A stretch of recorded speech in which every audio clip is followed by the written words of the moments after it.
મા બાપથી મોટો દેવ નથી, મા બાપથી મોટું પૂજનીય નથી, મા બાપથી કશું છુપાવશો નહીં. મા બાપને બધી જ અપડેટ આપો. તમે શું ભણો છો, ક્યાં જાઓ છો, શું કરો છો. તમારું સૌથી મોટું સર્ટિફિકેટ કોણ છે ખબર છે? તમારા મા બાપ. અને જો મા બાપે એમ કીધું કે મારો છોકરો એટલે કહેવું પડે તો લોટરી. અને જો મા બાપ એમ બોલ્યા કે હાલી ક્યાં છોકરી આવી નીકળી કે છોકરો આવો તો બાપુ જિંદગી પતી ગઈ છે. અને એટલે અત્યારે સરકાર 60 કરોડ લોકોને ખવડાવે છે, કેમ કે લોકો મા બાપનું માનતા નથી. અને એટલે ગરીબ જન્મે છે ને ગરીબ મરી જાય. મધ્યમ વર્ગના લોકોને વચ્ચે થોડી જુદી વાત કરું. જે લોકો ઓછું કમાય છે એમને કહું છું લગ્ન કરશો નહીં. આ તો સમૂહ લગ્નમાં લગ્ન થઈ જાય,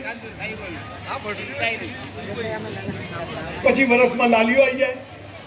હરી ઈચ્છા, હવે હરી તો દર વર્ષે ઈચ્છા કરે, દર મહિને. પછી સરકારી સ્કૂલમાં હોસ્પિટલમાં ડિલિવરી ફ્રી થઈ જાય. સરકારી સ્કૂલમાં ભણવાનું બધું મફત. એટલે કોઈને મહેનત કરવી નથી ને બધાને બધું મફત જોઈએ છે. અમે ગરીબ હતા, કોઈએ મદદ નથી કરી. પણ આપ સૌને કહું છું, એક બાળક પેદા કરજો પણ એને સિંહનું બચ્ચું બનાવજો, એવો તાકાતવર બનાવજો. 2-5 બાળકોની જરૂર નથી, એક બાળક હોય પણ તાકાતવર. ત્રણ કર્યા ત્રણ. અને છોકરાઓને કહું છું 50,000 રૂપિયા કમાવની તો લગ્ન જ કરતા નહીં. કોઈની છોકરીને આપણા ઘેર લાઈન દુખી કરવાનો આપણને અધિકાર નથી. બધું ચાલે છે. એટલે ફરીથી પહેલું જે કરો તે બેસ્ટ કરો.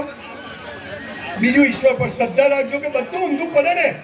અરે કોઈ પર તમને ખબર છે, મારા એક પિક્ચરનું શૂટિંગ અહીંયા કાંકરિયા ચાલતું હતું. તો એ 2 છોકરા સ્કૂટર ઉપર રાખીને સીધા કાંકરિયા આમ દોડ્યા. હું સમજી ગયો કે મરવા જાય. એટલે મેં પકડ્યા. એટલે મેં તો શું કર્યું, અંકલ મરી જવું છે. મેં કીધું કેમ? 12માં ટકા ના આવ્યા, હવે ઘરે જઈશું, મમ્મી પપ્પા મારશે. અલ્લાહ કીધું મરી જશે તો બધું ફરીથી ભણવું પડશે. એટલે ઘેર જતા રહે. કેમ? મરી જાવ એટલે ફરતી જન્મ લેવો પડે, ફરીથી ખટારા જેવું પહેલું બીજું ત્રીજું 12 સુધી ભણવું પડે. આ તો એક જ વર્ષમાં પતી જશે.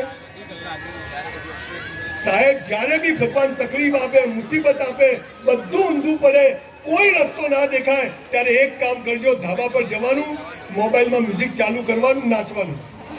કેમ કે હવે ભગવાન નવો રસ્તો બતાવશે. જ્યાં તમે થાકો છો ત્યાં ઈશ્વર ચાલુ કરે છે. પણ કોઈ દિવસ મોડો કે હલકો વિચાર કરશો. ચોથી વાત, સૌથી મહત્વની, છેલ્લા 8-10 વર્ષમાં મેં લગભગ 3000 લોકોને આત્મહત્યા કરતા બચાવ્યા, સુસાઇડ કરતા બચાવ્યા. એમાંથી 90% કયા ખબર છે? પેલીએ ના પાડી. એમાં પરણેલા આવી ગયા. પછી ફસાય એટલે પછી મરવું પડે. ધ્યાનથી સાંભળજો, અહીં બેઠેલા બધા જ. ગીતા, કુરાન, બાઇબલમાં એક વાક્ય લખેલું છે, આપણે માનતા જ નથી. શું લખ્યું છે? હે મનુષ્ય, તારા જન્મ સમયે તારો જીવન સાથી મેં નક્કી કરીને રાખ્યો છે. કૌંસમાં ફાંફા મારવા નહીં. સમજી ગયા? ક્યાં છો? ઠોકાઈ જશે. ઘેર જતો ચાલો માં જાનુ આઈ લવ યુ. અહીંયા ચાલે છે. આપણે અંગ્રેજી બોલવું હોય તો સ્પેલિંગ આવડવા જોઈએ, અને સ્પેલિંગ ના આવડે તો અંગ્રેજી આવડે નહીં. આપણે લગ્ન કરવા છે તો લગ્ન કર્યા છે, પણ રોજ ઝઘડા, રોજ કંકાસ, મજા નથી. એટલે શું ખબર નથી. અને આપણે જે પ્રેમ સમજ્યા છીએ પ્રેમ છે નહીં. તમારો જીવન, તમારા જન્મ સમયે તમારું જોડું ઈશ્વરે અલ્લાહે બનાવીને રાખ્યું છે. કેરિયર બનાવો, બોડી બનાવો. 25 વર્ષ સુધી પાયલોટ બનવું છે, આર્મીમાં જવું છે, કંઈક કરવું છે. 14 વર્ષે પૈસા કમાવાનું શરૂ કરો ને, ત્યારે 24 વર્ષે આપણી પાસે પૈસા હોય. આ તો 24 વર્ષ સુધી ફાફે ચડેલો હોય. મારું કોઈ ધ્યાન રાખે, મારી કોઈ કેર કરે. તારી કોઈ કેર નહીં કરે, તું કોઈ કામનો જ નથી.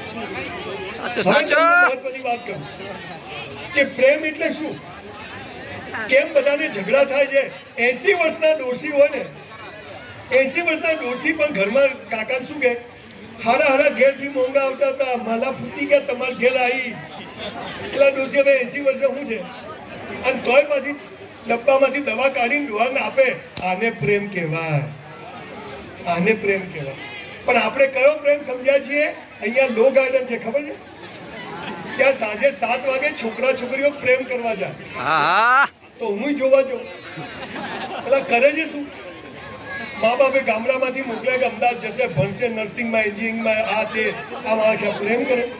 પછી ઘર પાછળ જાય તો આમ કરીને જોઉં. છોકરો છોકરી એકબીજાનો હાથ પકડીને શું કે ખબર છે? ધ્યાનથી સાંભળજો. આ આપણા લગ્ન જીવનો સડી ગયા છે કે આપણને કેમ કશું મજા નથી આવતી એનું કારણ શું? છોકરો છોકરીને શું કે જો બકા, આ બકા કે એનથી ચેતવું હો, બકાઈ જ જાય. ભાઈ ભાઈ બકા બકા કરીને બકાવે. બકાવે બકાવે. છોકરી છોકરાને શું કે જો બકા, તારે મને પ્રેમ કરવાનો, હું તને કરું. તારે કોઈને નહીં કરવાનો, હું કોઈ નહીં કરું. આ કેવી વાત થઈ? બે વેપારી ભેગા થાય. તારે મને માલ વેચવાનો, હું તને વેચું. તારે કોઈને નહીં વેચવાનો, હું કોઈને નહીં વેચું. એટલે બે ભિખારી થશો. હા પ્રેમ એટલે લેલા મજનુ, સીધી ફરિયાદ ને રોમિયો જુલિયટના પ્રેમની ખબર છે, પણ મીરાના રાધાને અને રૂકમણીના પ્રેમની જ ખબર નથી. એમાં દાંત વળ્યો છે. અદ્ભુત અવસ્થા છે જીવનની પ્રેમે. પણ આપણે હજુ કહો આગળ કયો પ્રેમ સમજાય? અહીંયા વીએસ હોસ્પિટલ જોડે કાકા સિંગ ચણા ખાતા હતા, તો એવામાં 108 આવી, એમાં એક ગાંડો, મીના મીના આઈ લવ યુ, મીના તું ક્યાં જતી રહી? કાકા કે આને શું થયું? તો કે ગાંડો થઈ ગયો. કે કેમ? તો કે મીના નામની છોકરીને પ્રેમ કરતો હતો અને મીનાએ ના પાડી દીધી. તો કે હવે કે ઇન્જેક્શન આપશું ત્યારે શાંત થશે. કે ગાંડો થઈ ગયો. કાકા કે પ્રેમમાં આવું થાય? કે હા આવું થાય. તો કે હાલા કરાય નહીં. પાંજરું ગયું અંદર. કલાક પછી બીજી 108 આવી, એમાં એક ગાંડો, એ રાડો પડે, મીના તું ક્યાં જતી રહી? કાકા કે આને શું થયું?